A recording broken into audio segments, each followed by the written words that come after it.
السلام علیکم ورحمۃ اللہ وبرکاتہ۔ محترم ناظرین، مدارس کا سروے کرائے جانے کے اور حکومت کے اعلان کو جہاں عالمی شہرت یافتہ دینی دانشگاہ دارالعلوم دیوبند نے باعث تشویش قرار دیتے ہوئے اور آئندہ لاحق عمل بنانے کے لیے آئندہ 24 ستمبر کو ذمہ داران مدارس کو میٹنگ کی انعقاد کا فیصلہ لیا ہے،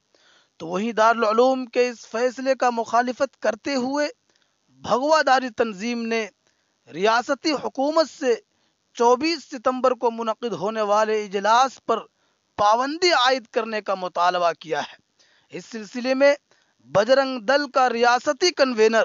وکاس تیاگی نے پریس کو اپنا بیان جاری کرتے ہوئے کہا ہے، 24 ستمبر کو منعقد ہونے والے اجلاس پر پابندی عائد کرنے کا مطالبہ کرتے ہوئے کہا ہے کہ دارالعلوم اور اس سے وابستہ لوگ جب بھی کوئی اجلاس یا میٹنگ کرتے ہیں تبھی ملک میں کسی نہ کسی حصہ کا ماحول کشیدہ ہو جاتا ہے۔ ناظرین کرام، آپ کو بتلا دے کہ وکاس تیاگی نے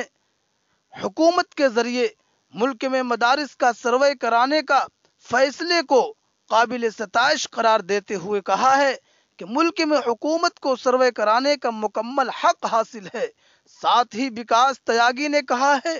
کہ ملک میں لاکھوں مدارس مشکوک نظر آتی ہے۔ انہوں نے کہا ہے کہ دارالعلوم کے ذریعے سروے کے خلاف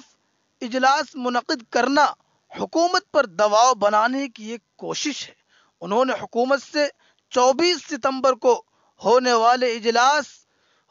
اجلاس پر فوراً پابندی عائد کرنے کا مطالبہ کیا ہے۔